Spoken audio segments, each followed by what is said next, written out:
Good morning. It's Friday, September the 13th. I want to wish Scott a happy birthday today. He's 25 years old today. Sure makes me feel a lot older when my kids have birthdays.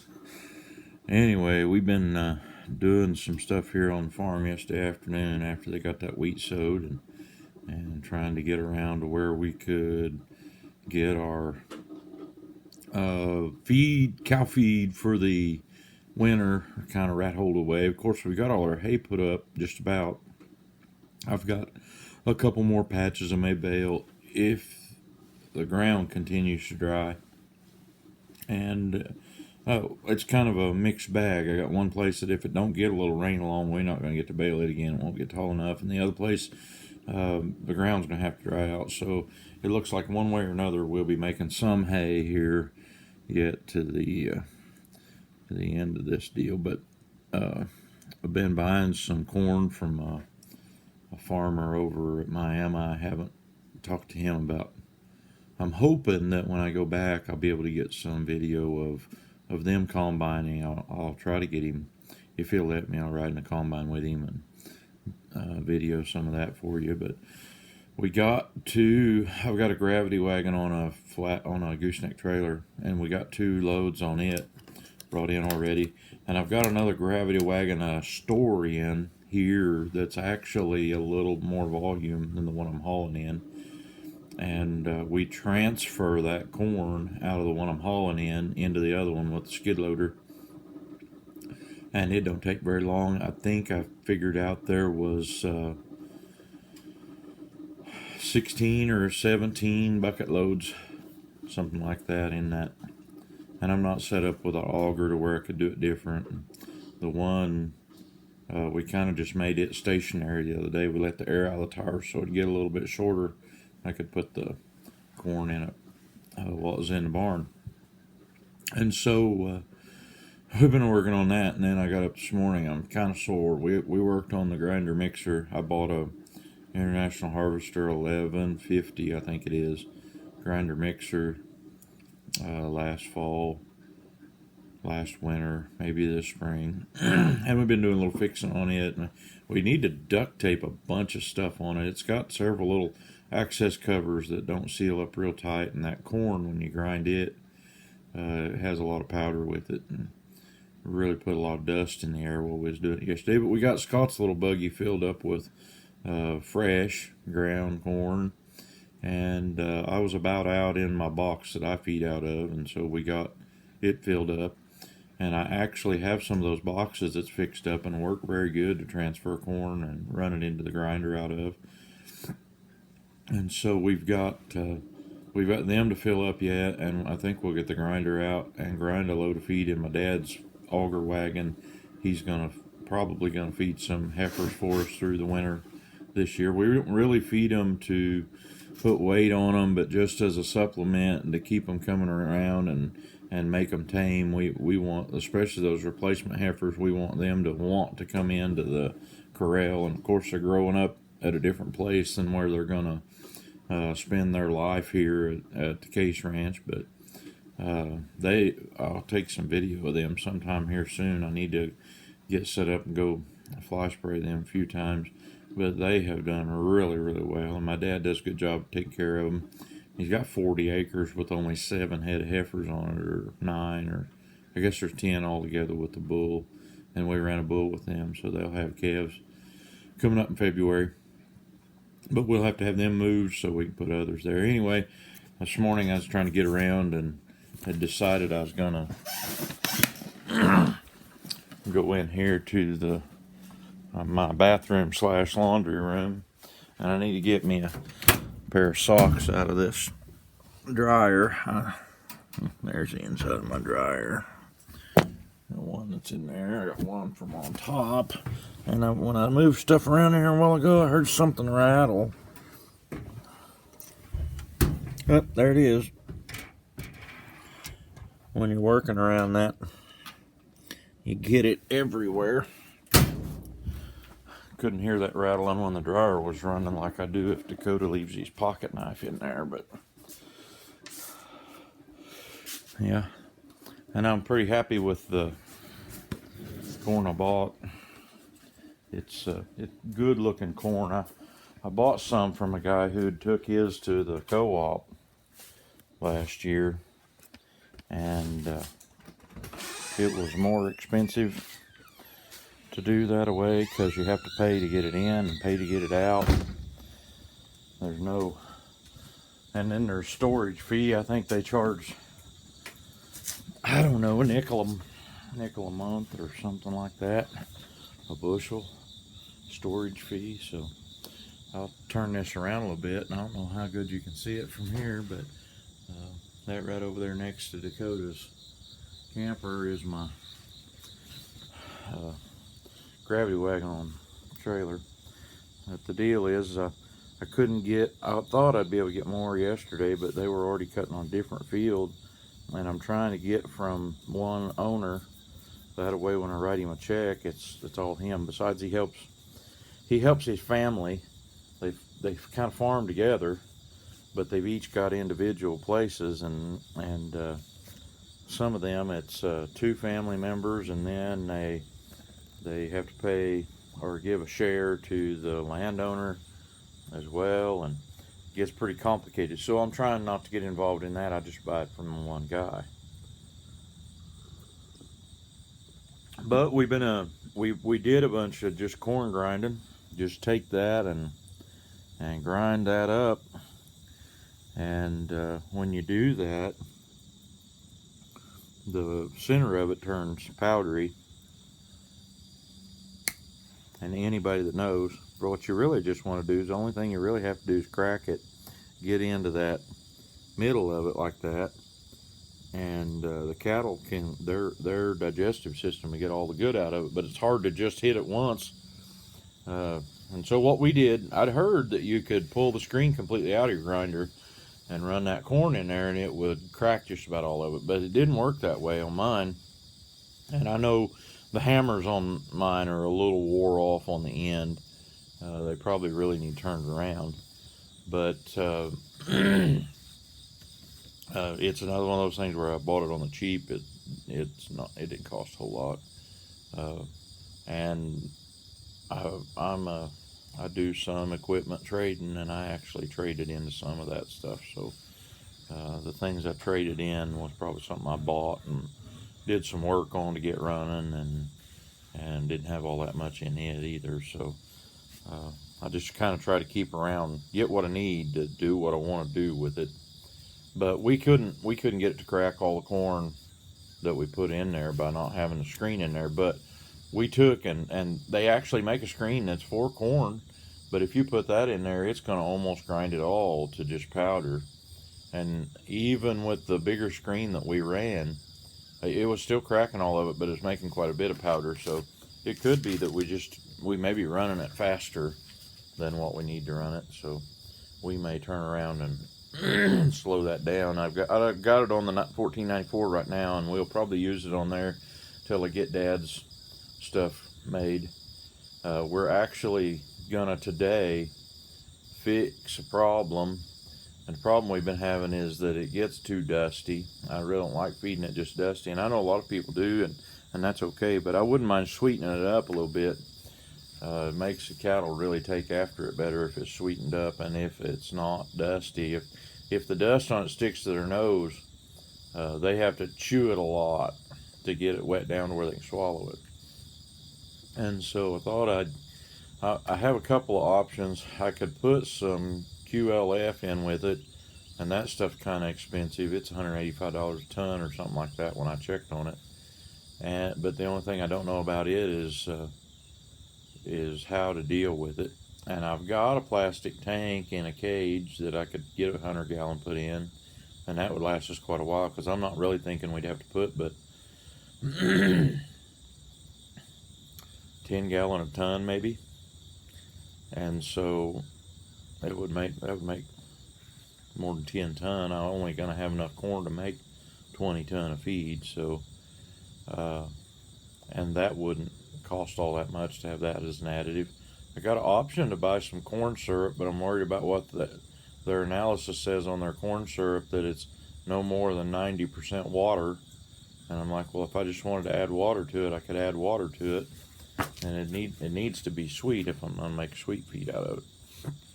So I think we're probably either gonna go the QLF direction or the molasses. And they told me they were the same price, but I don't think they're anywhere near the same product. And if the QLF is thinner than the molasses, I think it'll work better to thin that down with. And I know some people that use that molasses won't put but half a bucket in it, and then they mix hot water with the half a bucket, mix that together and use that as a feed wetter. And then there's some other products they've told me about that is a possibility. They said they were buying as a byproduct soy oil, and I don't know anything about that, but that was something they was using as a byproduct type for feed. So anyway, we did get a good shower last night. I don't know how much it's rained. Really, I see one little puddle here in our driveway, and so I'm pretty happy with that. I'm gonna walk out here real quick and just try to get a little bit of footage of my gravity box on a trailer. I don't have my shoes on yet, but these house shoes will do. And I bug my dad to death that, well, you'll spill a bunch of that corn or you'll spill a bunch of that feed, and you need to have that mixer and all really tight to where it don't lose anything. And he's right. You don't want to be real inefficient with it, but we ground about more than 1.5 tons of feed, and right here is the area under the grinder. I don't know, can you even see that? We spilled a little bit of corn over there on the ground, and then here's where we were dumping it into the wagon. And we actually spilled that whole corn out of there testing it, trying to get it to where we can run just a little bit of a screen. And then here's the spot that was leaking so bad on that we need to duct tape really bad. And it's just an access cover. But anyway, we're not leaking all that bad, not losing too much, I don't think.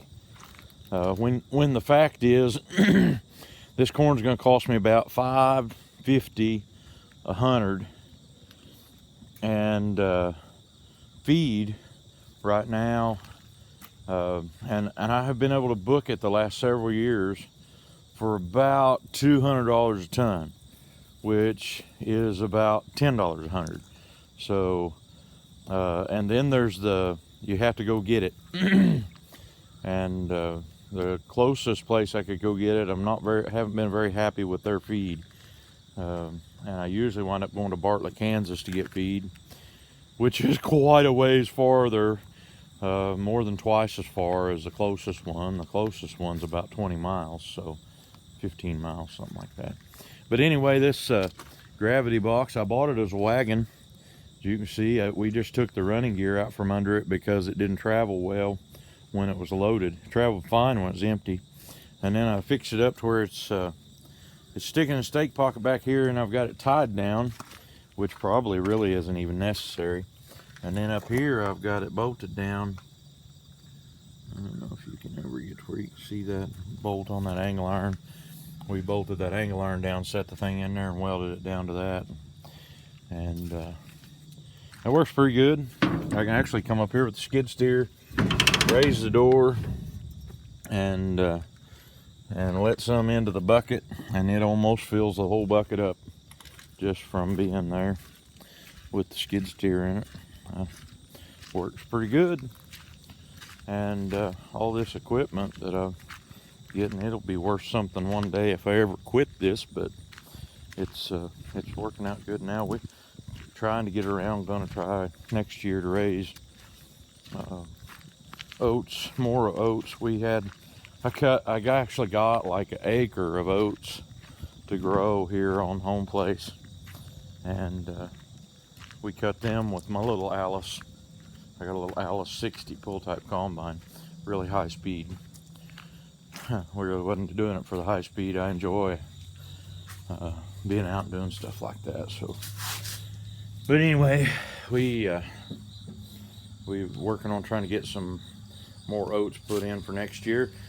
And one of those, the north part of that hayfield that Dakota's got rented over here, that guy said that if we wanted to, he actually said we could do whatever we wanted to with the north part of that, as long as we didn't plant blackberry briars or hedge trees. And so I have no intention on doing that. I'm kind of like Farmer Derek. He says cattle can't eat wood. That's why they burn the prairie, to get rid of the woody stuff that grows in it, freshen it up. So we're gonna try to grow some oats over there. We're actually planning to no-till it. I'm gonna do it in February. I'm gonna go in there and that piece up there is probably only 3 or 4 acres, but it's really nice. A rectangular piece with nothing out in the middle of it. We're gonna go in there and spray it. I actually have bought a sprayer to use on my 4-wheeler. Another one I've got one I use for fly spray, but I didn't want to mix herbicide in it. And I'm gonna fix me a little boomless sprayer set up to either pull behind or to be on the back of my 4-wheeler to do some termination spraying.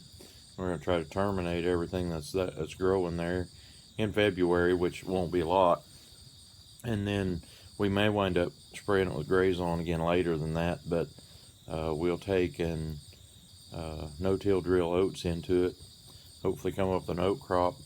And after oats, if those come off at a reasonable time, like around the 4th of July, we may try to drill some short season milo in there. And I kind of got the same idea about Lewis's place that we just got through putting into wheat. Hopefully this will be just what that wheat and fertilizer needed to get kicked off into growing, and things are looking up around here. And so I ain't really got a lot else to tell you right now. We got a date set to sell our calves. I'm gonna sell all them ones that I've had weaned for so long, since last December. I'm gonna do that on the 27th. And Scott's got 24 calves right off the cow that he's gonna sell. I'm trying to get set up here. If I can get set up with this feed deal, it'll be one part of it. And then I don't know how it'll ever work out to where I could do the rest of it. But I'd like to get set up to where I could buy all of the calves that we produce, Scott and Dakota and I. I got his bought this year. I'd like to be able to buy all the calves that we, the 3 of us, produce, and background them, which may make me make another $200-300 a head more than what we're getting for them when we sell them just as right off the cow type calves. So that's kind of my purpose, and I've got enough ground to hold them right now, and may have enough hay to keep them fed through the winter. I think I can make more money feeding hay to my own stuff than what I can selling the hay most years, especially when hay's good. When hay's good, you can't hardly sell it around here a lot of the time. And it may even be to where I'd be at the point where I'd have to buy some, but it hadn't been that way in quite some time. So this is Paul Case. My advice for you for the day is don't worry, don't fear about ghosts and goblins and things such as a full moon on Friday the 13th. The Bible says in numerous places that it came to pass. It didn't come to stay. And then it says in 2 Timothy 4, that God has not given us a spirit of fear, but of power and of love and of a sound mind. So and if you got a spirit of fear, it wasn't God to give it to you. And so you can just rebuke the devil and get him out of there and live the life that God desires for you to live. Until next time, thanks for watching my videos. If you like them or enjoy them, press the like button down at the bottom. That helps YouTube to know that we're doing something you like. Don't do this for money. I'm a long way from ever seeing anything for pay for it, but rather I'm still doing this because I know there's a few people out there that enjoy it, and I got a lot of friends around the country. Some of them like to see what I'm doing. So Have a good day. We'll talk to you later.